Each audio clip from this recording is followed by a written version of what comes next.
You're listening to the IDEAfit Pro Show, the podcast that empowers fitness professionals to reach their highest potential personally and professionally. Whether you're a seasoned veteran or just starting your fitness journey, you're in the right place. Each week, we bring you expert interviews, industry trends, and practical strategies to elevate your fitness career and enhance your impact on clients' lives. I'm your host, Amy Boone-Thompson. I'm the proud owner and CEO of IDEA and a certified fitness professional for over 30 years. Hello and welcome to the IDEAfit Pro Show. I'm Amy Boone-Thompson, and today we are diving into one of the most important areas of our profession, post-rehab and corrective exercise.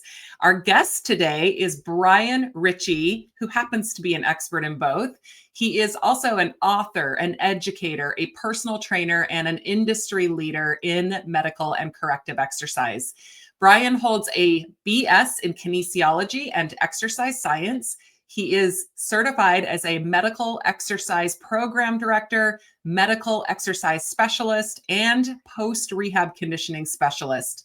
He is also a faculty educator for Balanced Body and the author of Back Exercise, Stabilize, Mobilize, and Reduce Pain.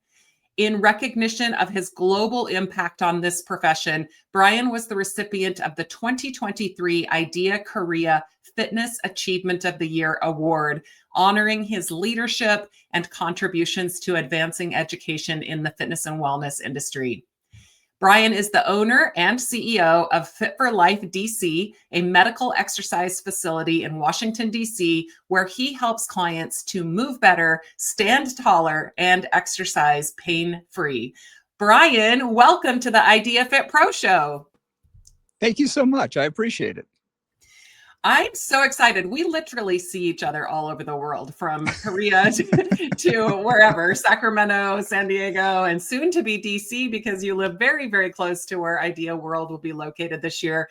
But I'm so excited to be speaking to you today and to give our audience a chance to learn more about your amazing career story and all the things that you're into today. So let's get right into it, if you're good with that. Sounds good. Absolutely. Okay.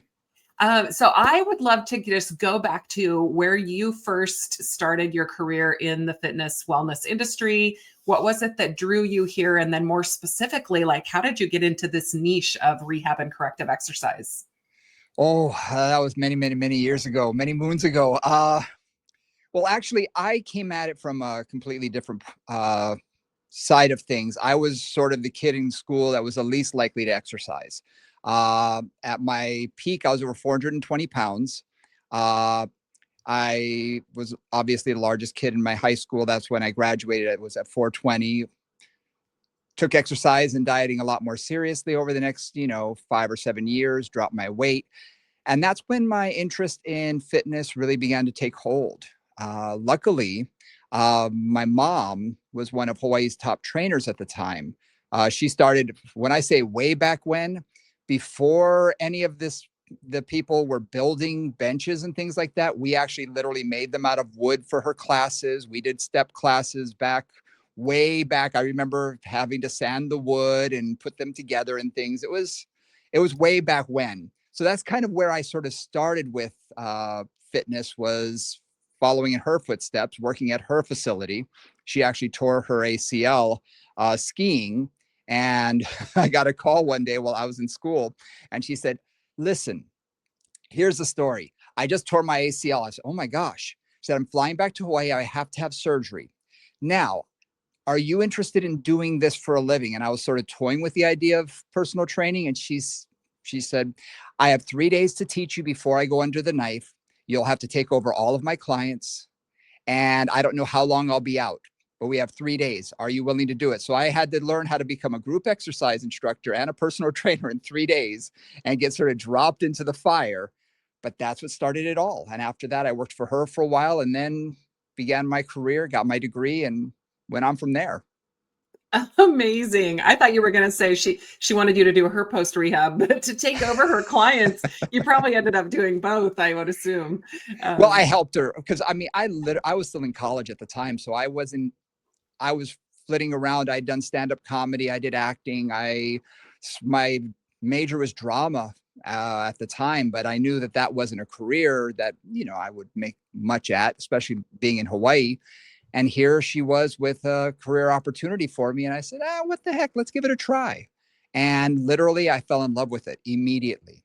And I switched my degree to kinesiology and exercise science. And yeah, the rest, is history. Wow. What an incredible story. And which island in Hawaii did you grow up?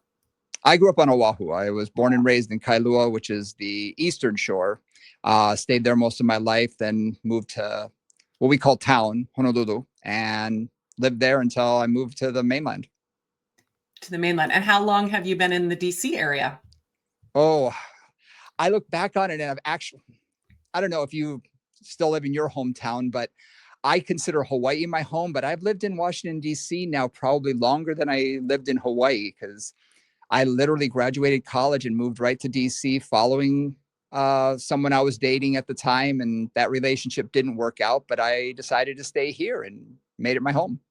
Amazing. Well, I want to learn more about your studio in just a moment and your Sure. business there in DC. But before we do that, tell the audience more about your IDEA story. So at what point in your career did you first learn about IDEA Health and Fitness? Did you attend an event?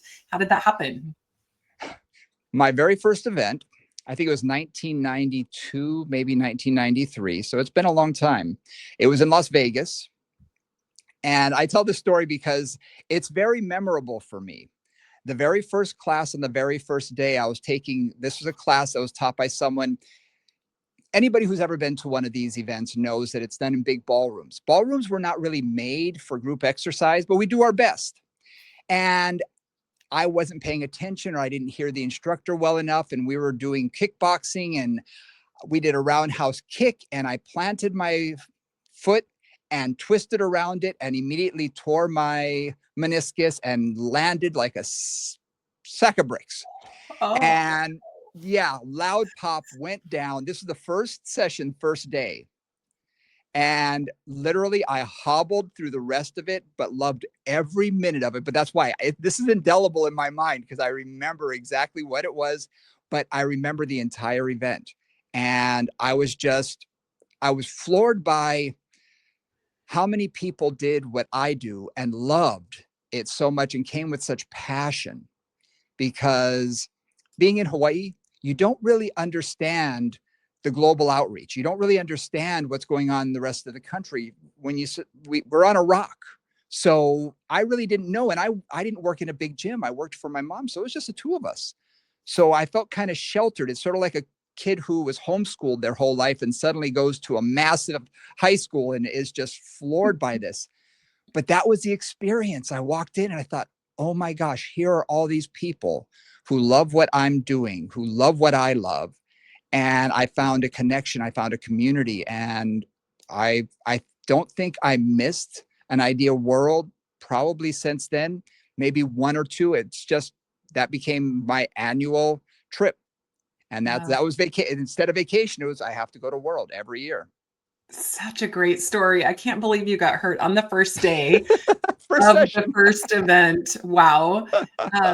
But fast forward, you've attended most of IDEA's events. I know you attended and probably presented at Personal Trainer Institute. You and I had a chance to go to South Korea together, where you received the award for your impact in that global market. But how many countries now has this career taken you to teach and to learn? I'm putting you on the spot, but I know I'm going.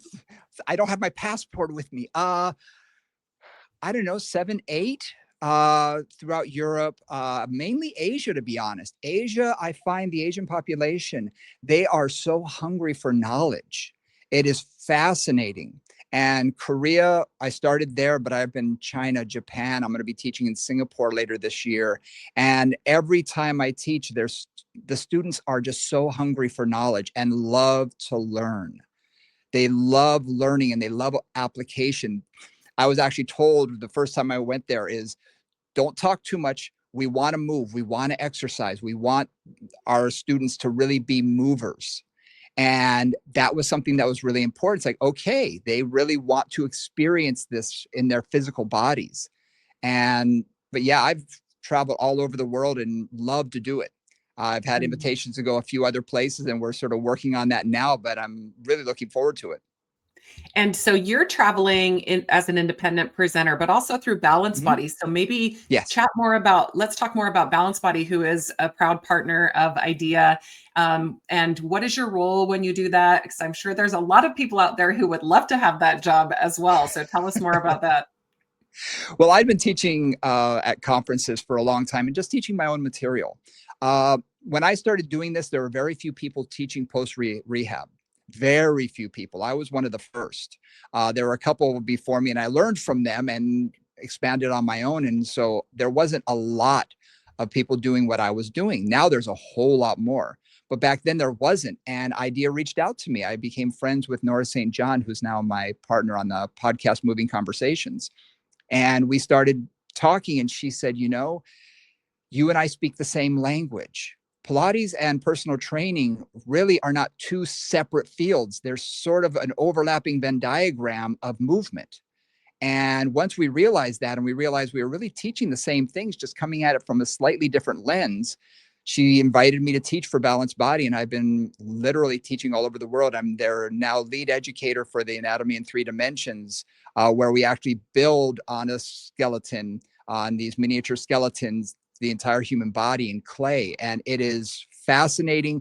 One of the best things I've ever taught. I love the course, and I've taught it at IDEA many, many times.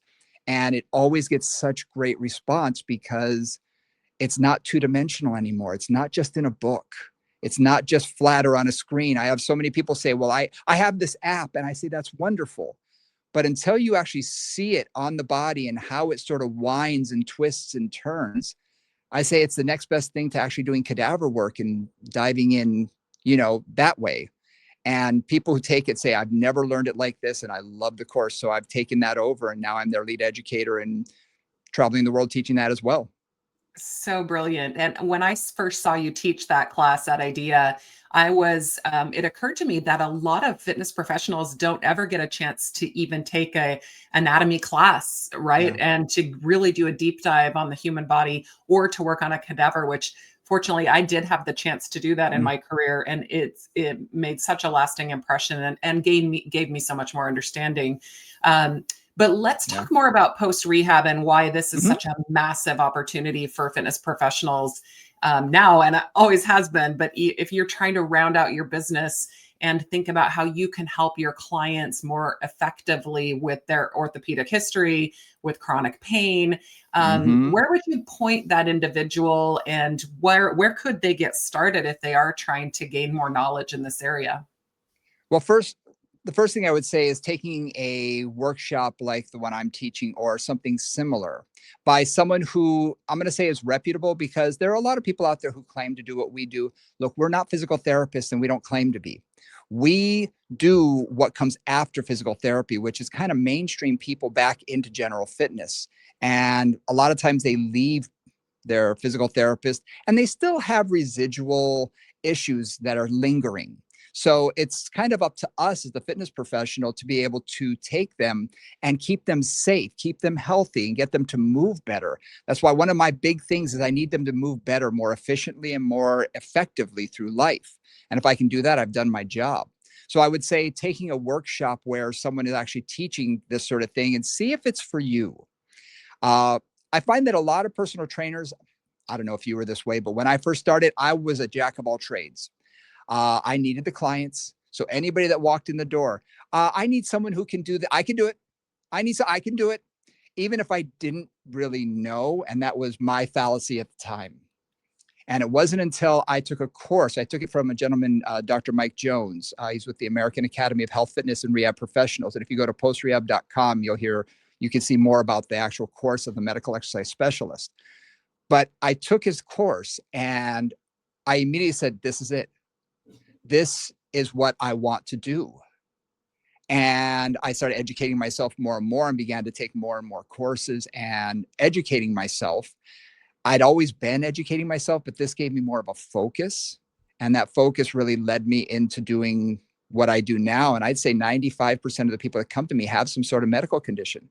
Because let's face it, most people aren't 100% healthy. I remember when they said you are able to work with the people who are healthy individuals. Well, after the age of 40 or 50, we've all kind of got things going on with us, a shoulder, a knee, a low back, something that's lingering. And if you just jump into fitness without really building a foundation and taking care of those things, it can lead to more injuries. And we kind of see that oftentimes. Yeah. So it's kind of my job to help those people. And we do deal with people with chronic pain. We deal with people, I can't tell you how many physical therapists, how many doctors, osteopaths, chiropractors send people to me because they've done all that they can do, but they need more. The client needs more. So they send them to me, and I'm lucky that I can look at the whole body and say, oh, okay, here's what I see. Here's this deficit, or here's this muscular imbalance, or here's something that I see. Let's go in this direction. And luckily I've been very successful in what I've been working with these clients. And that just takes time and experience. But for me, nothing gives me greater value as a personal trainer than to be able to help people live a better quality of life. I mean, yes, it's great to get them to lose a few pounds or this and that, but to have someone walk in who's in incredible pain. I'll give you a great story. A client of mine who had been seeing for a while came in after being away for a little bit and said, my knee, it is killing me. The doctor doesn't know what's wrong. We can't figure it out. I put him through a workout and did what I do. And coincidentally, it was right at the same time that I sent him an email saying I'm taking up my rates. So I was like, well, I hope he doesn't mind this. And he wrote back and said, you're worth double what I pay you. Wow. He said, I walked out of there and my pain was down at least 90% and it hasn't come back. And the exercise they gave him, I've been doing them and I'm getting stronger. And I saw him the next week and he said, I have very little discomfort anymore. It's still there lingering, but it's nothing like it was. He walked in limping. And I said, okay, we got lucky. I like to say that, I have a magic wand. I don't have a magic wand. This is, it's a dumbbell, not a magic wand. But I hope that I know what I'm doing to put them on the path. So to me, to hear that from that person is incredible. I'll tell you another story. I had a client who called me one day, and I've been working with her for a long time. This is one of those tough clients. When she walked in the door, she gave me her medical history, literally typewritten, single spaced, 12 font, 2 pages worth. Ooh. And I'm sitting there, I'm glancing and I'm reading through and I gasped when I saw 1979 elevator crash. She shattered half of her body. The left side of her body was completely shattered. Wow. And the post that it sort of is supposed to catch them at the bottom came up through the floor and did a whole lot of damage to a lot of people. And so I was like, oh my gosh. And that was in 1979. And she'd had a lot of problems since. Well, she had made her way through life as best she could. I'd been working with her for about a year and a half. She called me one day and she said, I could hear she's crying. And I'm thinking, uh-oh, what did we do? What did we do wrong? Because I saw her a few days before and I said, are you okay? She says, no, these are happy tears. She said, I just got into the bathtub for the first time in 30 years. Wow. I've never been able to get in, or she got out of the bathtub. I've never been able to feel comfortable getting into and out of the bathtub because I didn't think I'd be able to get out. And I was able to. And she said, that means more to me than anything else. I thought, wow, that floored me. And I thought, okay, I'm on the right track here. This is what I'm meant to do. This is what you're meant to do. Wow. And so, Brian, this led you to literally writing a book about back exercise. So Ta-da! why did you focus on the back and then specifically around the stabilization, mobilization? Talk more about the book and about that experience and why you chose the back. Sure. Part of it was low back pain is something that 80% of people suffer from in some time in their life. I'd say probably 50 to 60% of the people that come to me have some sort of back issue or have had it in the past, at least. So it's something that's always sort of prevalent in society. I was approached by Human Kinetics to write the book. And it was after doing one of my Anatomy in 3 Dimensions classes that they said, this is the most fascinating thing I've seen. And it was at Idea World that her name's Michelle. She approached me and said, "This was the most amazing class I've ever taken. I'd love for you to write a book for us." And we started talking, and I said, "I've always wanted to write one about low back pain because a lot of people say just strengthen your core, strengthen your glutes, stretch your hamstrings. But what most people don't know is depending on the specific medical condition you have, positioning your body right during exercise is the most crucial thing. So you could actually be doing the right exercises, but be positioned wrong and actually be causing more harm than good." So what I decided to do is I said, I'm going to break this down. I'm going to take all the major medical conditions and I'm going to, in simple terms, let someone understand what's going on. Because I don't know if you've experienced this, but you go into the doctor and they say, you have this and this, but they don't always explain exactly what that means. And we have Dr. Google basically to try and figure all this out. So I said, okay, I want to create a book that I'm going to say, here's what's going on with you. Here's what's happened to some degree. And this is your condition. Now, what do we need to do to get you stronger? What is the position your body needs to be in during exercise? And then we did a lot of exercises in the book. And then I did a 6-month progression. So it starts off, first month you do these exercises, then second month you do these. And really for each condition had that built out so that someone can say, okay, I know what my progressions are. Because I can't tell you how many times also people come back from a physical therapist and they say, here are my exercises, but they've never been changed because they're not able to go long enough. I wanted to make sure that if anybody bought the book, that they would have enough information to make them stronger and get stronger to make progress instead of being stagnant with the same exercise over and over and over again. So it took me a couple of years. Unfortunately, I released it, I kid you not, right during COVID. So there wasn't a whole lot of a huge release party or anything, but it sold well. They're happy with it. My publisher's happy with it. I've had people from all over tell me it's their Bible as a personal trainer or as a Pilates instructor. They said, anybody with low back pain, this is exactly what I will help them with and give them. So I say, hey, that's fantastic. So I'm thrilled. And it's been now translated in 4 different languages. Wow. So that's good. I literally this weekend got a box in the mail and thought, why am I getting a box from my publisher?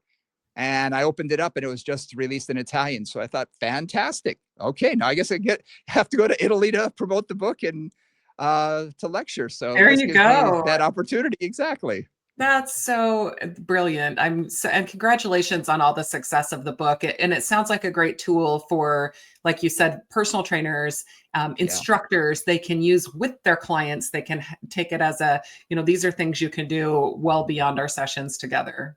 And something that I mentioned to people when I teach this in classes, I'm just going to show so people can see, I do have sort of an explanation as well as the picture. And I tell people, make copies, give it to your clients. I don't care.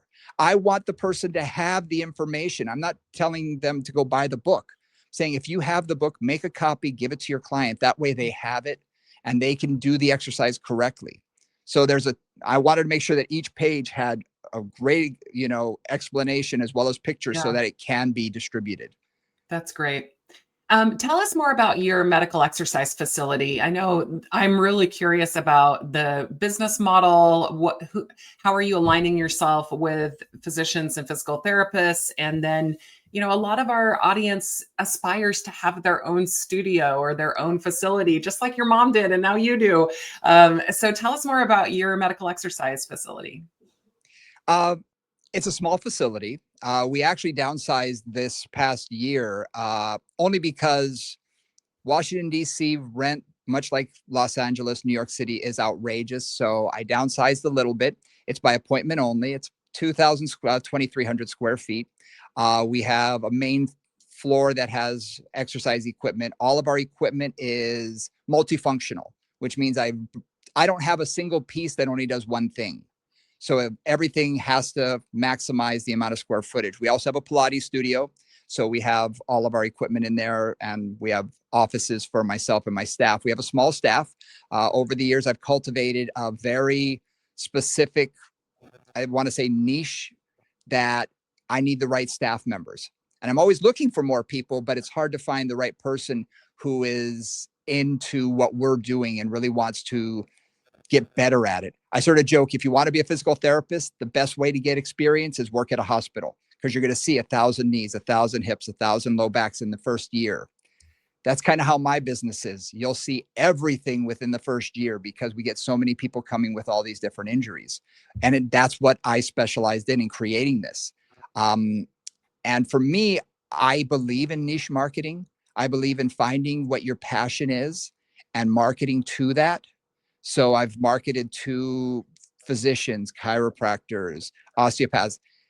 Anytime a client comes in and says, here's my doctor, I write down the information, I contact the doctor, and I say, I'm working with Mrs. Jones. She, told me that this is her condition. I want to make sure that we're not doing anything against what your recommendations are. Here's my thoughts. Here's what I saw. Do you have any additional contraindications? Even just saying those words, the doctor understands that I know what I'm talking about. I'm using their terminology. And I also understand that if I get them on the phone, I've got 30 seconds, no more, because they're in a rush. Usually it's by email, which I love, or voicemail. But as long as I can get through to them and they hear that, oh, someone does this. I can't tell you how many times I've heard, oh my gosh, I need someone like you. This is great. Please send me your information. And maybe you'll hear back from the doctor, maybe you won't. But over the years, I now have cultivated a number of doctors who send people to us regularly. And for me, that's awesome. It's free advertising, coming from them. And it gives them somebody that they trust. That's right. I used to teach my trainers the same. We would build a network around our facility of who we could refer to. But you're exactly right. When someone comes to see you, open the dialogue between them and their referring physician, or may not even have referred them, but open dialogue, open a relationship, because it can lead to future business. But more importantly, you're taking care of that client and you're working with the client continuum to support them in their rehab. And that's how I explain it to the physicians, is I say, I'm here to help you help your patient. I'm not here to take their job. I'm here to give them an opportunity and some place to go when they're finished with the doctor. Because all too often people get dropped and the doctor moves on to the next person. And the doctor's looking for someone to send them to. That's right. For me, like you say, I have a network. I call them my medical mafia, because it's like I've got all these people that I could say, okay, massage this person, chiropractic this person, endocrinologist this person, neurologist. I have them all. And that way no matter what my clients need, I know who to call.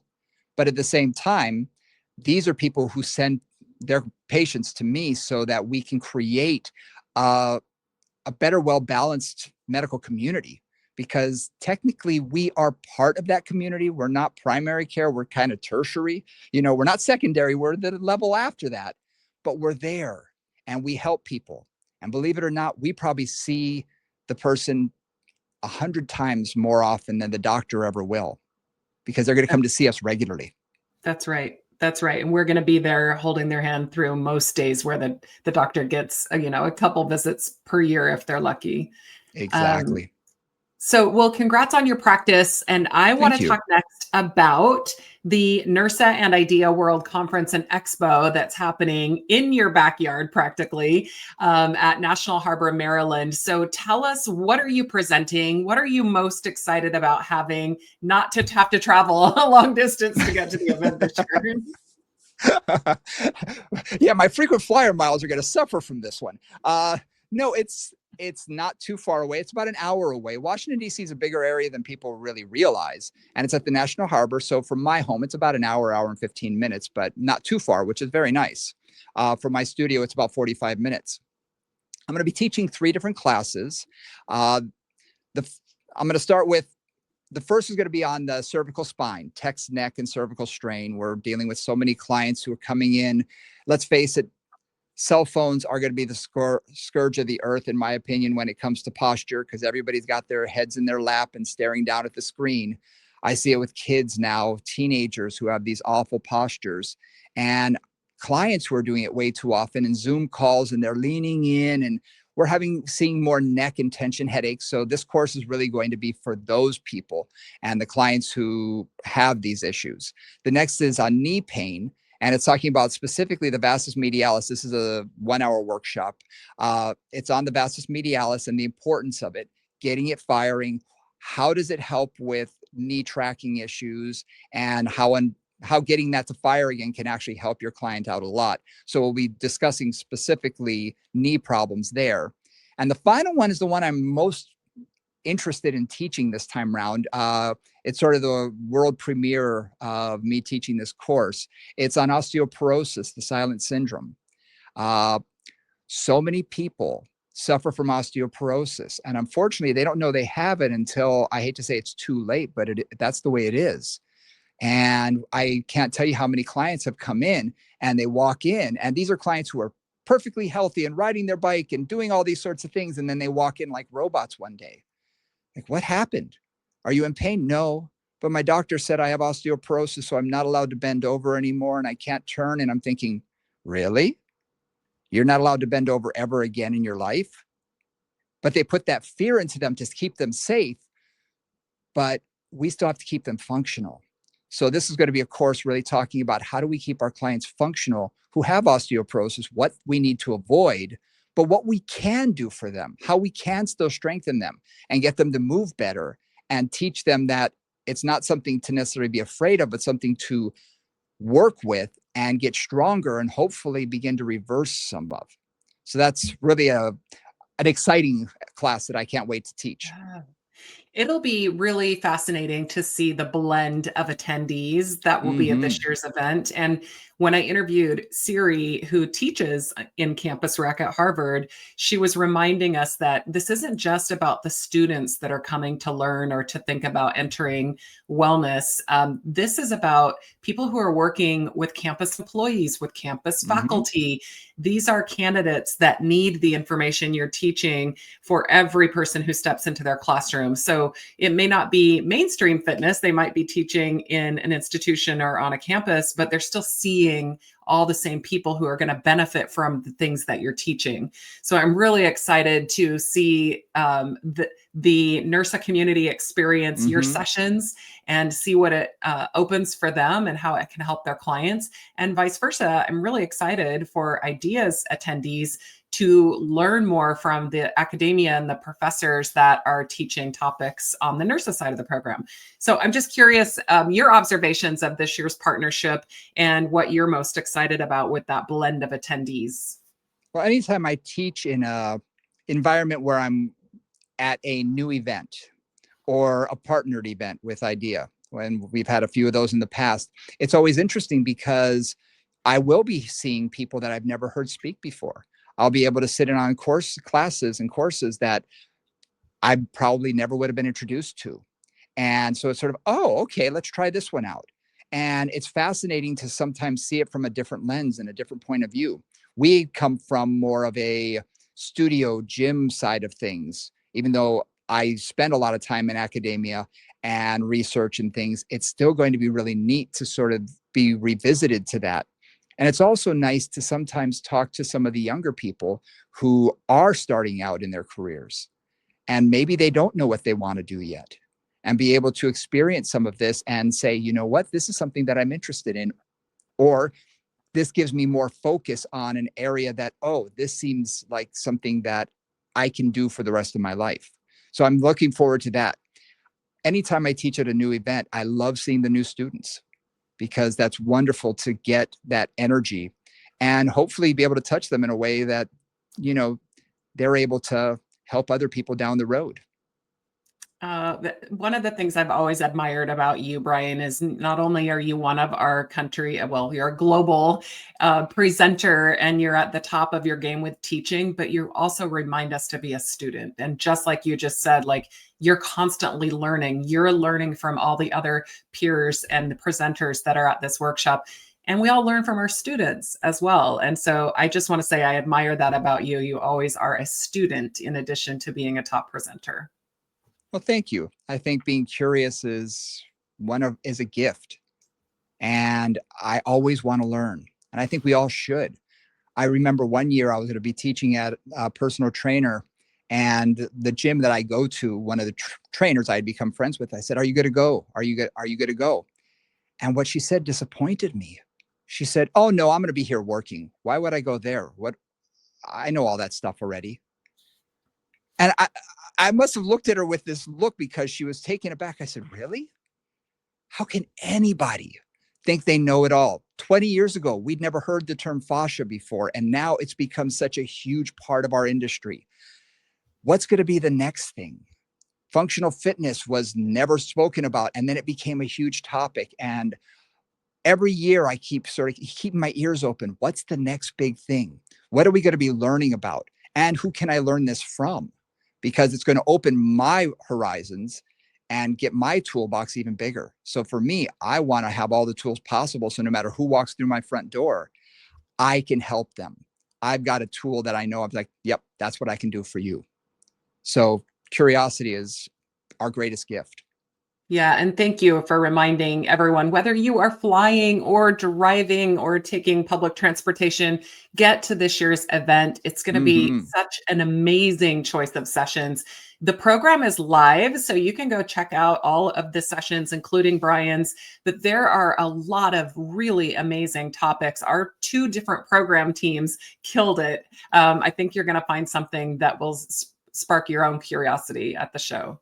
If you've never been to one, oh, I can't tell you how amazing it is to be with everybody, to see your community, to meet different people. I was just at a balanced body event, and we had educators from around the world. I counted 13 different countries that these educators came in for, and there were only 60 of us in there. Can you imagine having thousands of people, who you're going to meet, the friends you can create? I see people like yourself that I've seen for years and years, and I look forward to seeing every year because we have created this community. Then we may only see each other at these events, but it's wonderful to do that and to have that camaraderie. And I can't recommend it highly enough. Absolutely. Thank you for that. And on a personal note, I hope that maybe you get to see your family this year, because for the second time, you are one of the finalists for IDEA Awards. You are the Personal Trainer of the Year finalist. So maybe will your family be able to come? Hopefully. Okay, good. Putting you on the spot there. Sorry, but I've never met your family. I only get to meet you. And so since you're so close, I'm hoping that might happen. Fantastic. Okay, so we are going into the rapid fire. This is something we've added for season 7, which I didn't even tell you about. So I hope we'll just go through a few questions to get a quick response from you without a lot of thinking. So what do you think is one of the exercises most trainers overuse? Overuse? Wow. The plank. The plank. And quick why? I love the plank and I use it a lot, but I think there's a lot of people who use it specifically for just an endurance exercise. And I think it could be used for so much more. And I see it done incorrectly so much that I'm not going to say it's just overused, but it's probably done improperly. But when done properly, and depending on the person's goal, can be huge. Excellent response. Thank you. Shoes on or shoes off? On. On. Okay. And sand or snow? Neither. Even though I'm from Hawaii, I got to tell you, I love the ocean, but I hate the sand. It's one of those things I never have. And coming from Hawaii, I hate the cold. Winter with me, my office right now, I'm in my studio. It's 75 degrees. I have heaters on all the time. I cannot stand the cold. So for me, I'll take the heat over the cold, but not a sand person. But you're not a sand person. That's so funny. My family, we live near the beach here in California, and my kids are all surfers, my husband, but they make fun of me because I don't go in the ocean a lot. And I'm like, I like to see around me. I do go in the water, but not as often as they do. So they always make fun of me. They're like, why do you even live at the ocean when you don't go in it? So I can relate. And then my last fast fire, and then we'll go into our close. What is one coaching cue that changes everything for clients? The cue verbally or? You can choose however you want to take that question. Okay, this is actually a good question. I'm going to say this about cueing. Nora and I literally talked about this for an upcoming episode of Moving Conversations, our podcast. When you're cueing your client, try and find the single cue that makes the biggest difference. Because so many people tend to over cue and they talk rapidly and they might throw 20 things at a client at one time. And unfortunately, our brains neurologically, we can only handle so much at one time, and then we get on overload. Our neurologic system can't handle that much input, and we can't make the changes fast enough. So try and find the single cue that's going to make the greatest difference on that exercise, whether it be straighten your foot, put your weight in your heel or your toe, whatever it is. Find the single cue that makes the biggest difference, because a lot of times a single cue can get them 80% to perfection. And sometimes that's just what the client needs. Not 100%, but get them close. Great, great advice for all of our fitness professionals out there. Is there anything that we did not talk about on today's episode that you want to share with the audience or leave them with? Not that I can think of.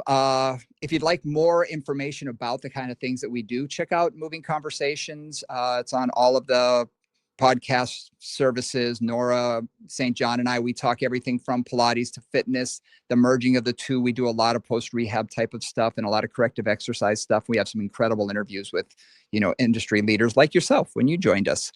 So I highly recommend that. Check out my book. It's available on Amazon. It's called Back Exercise: Stabilize, Mobilize, and Reduce Pain. If you're interested in learning more about post-rehabilitation and would like to invite me to come and teach at your studio, just reach out to me. It's very simple. Fit4, the number 4, FIT for life, LIFE, DC as in District of Columbia at gmail.com. It's the easiest way to get in touch with me.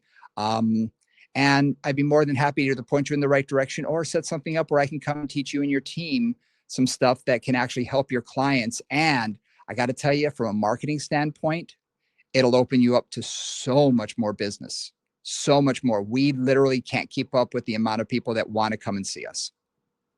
Brilliant. Thank you so much, Brian, for being part of the IDEAfit Pro Show. Thank you for all the work that you are doing to elevate our professionals globally. And if you want any of the links, we will include all of them here in the show notes, including the book and Brian's email, his Instagram, how you can get in touch with him. We're just so grateful for your time. And remember, you can also see Brian at the NERSA Plus Idea World event, which is coming up April 7th through the 10th. Thank you so much for joining us today. This podcast is brought to you by IDEA Health and Fitness, where fitness is our business. We'll see you next time. We hope you have enjoyed this episode of the IDEAfit Pro Show. If you did, we'd love for you to follow, share, and give us a 5-star rating. Be sure to explore IDEAfit's vast library of past episodes featuring insights from top experts and thought leaders across a variety of topics. There truly is something for everyone. IDEAfit Pro Show is part of the IDEAfit Podcast Network. A huge thank you to our entire team at IDEA Health and Fitness Association. Copyright 2025, all rights reserved. Reproduction without permission is prohibited.